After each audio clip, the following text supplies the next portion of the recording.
I'm a nurse by profession. Graduate po ako sa CEU. And then po, after ko po makagraduate, nag-work po ako sa hospital for 1 year. Sobrang nakakapagod po. Yung sobrang toxic po kasi yung mga pasyente po. At the same time po, yung babarin nga po ng sweldo. Kumbaga yung effort mo na magtrabaho dun, parang hindi talaga worth it. Gusto ko talagang makapunta sa ibang bansa, kaya rin ako nag-nursing. Napapagod lang ako, tapos po wala rin ako naiipon. Kung dito lang ako magtatrabaho, walang mangyayari sa future ko. Nung naka 1 year na po ako sa hospital, kumbaga parang na-realize ko na hindi ako para dito sa hospital.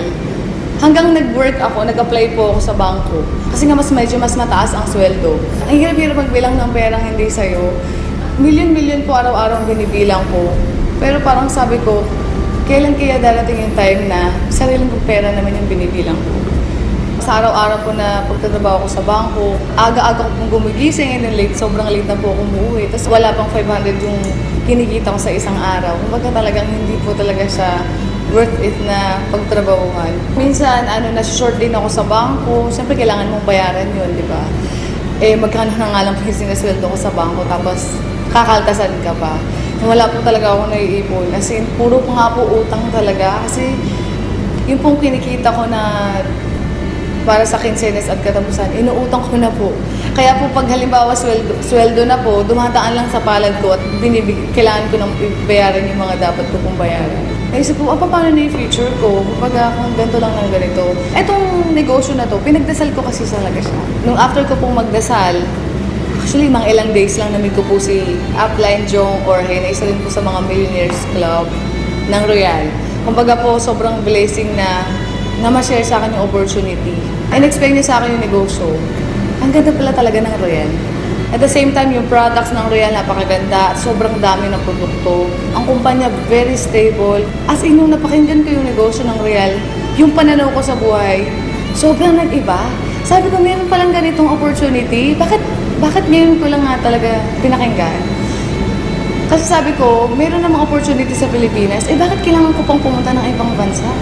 Actually, nung umpisa, sabi lang naman sa akin ni Jong, idadagdag ko lang sa ginagawa ko. Hanggang dumating yung time na ginagawa ko yung negosyo, yung kinita ko po sa Royal ng 1 week, katumbas na po ng 3 buwan sa bangko. Kaya sabi ko po, grabe talaga, parang kailangan ko na talaga i-full-time ang Royal. Kaya po noong April, nag-resign na po ako, so sineryoso ko po agad yung Royal. Na-realize ko na working hard is different from working smart. Kahit gaano ka kasipag, kahit gaano ka katsaga, kung magamaling sistema yung ginagawa mo, hindi ka yayaman. Pero po, grabe po, yung sipag mo, yung tiyaga mo, ilipat mo sa Royal, tamang sistema, panigurado yayaman ka. Mas nakakaipon na ako ngayon, and like dati kasi talagang puro utang. Ngayon yung mga utang ko, nabayaran ko na.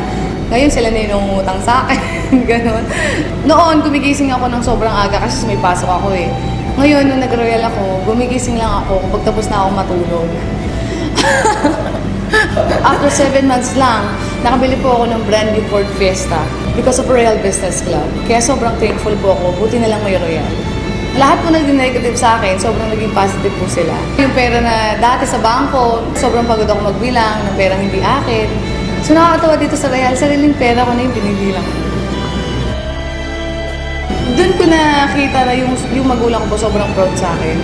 Kumbaga kahit hindi ako nakapag-ibang bansa, kayang-kaya kong tuparin yung mga pangarap ko kahit dito lang sa Pilipinas. Kasi may Royal Business Club. Tsaka dito nakakatulong ka sa mga tao eh. Yung ginagawa mo hindi lang para sa sarili mo, pero para din sa iba na may mga pangarap din. Kasi ako nakuha ko na yung pangarap ko.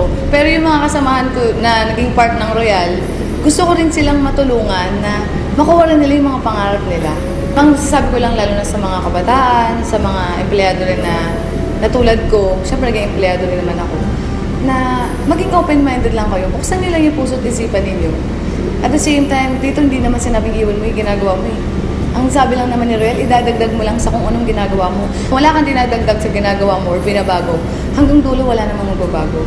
Meron lang kasi akong binago, meron lang akong dinagdag, kaya may nagbago. Kumbaga yung mga pangarap ko, nakuha ko because of Royal Business Club. Buti na lang may Royal.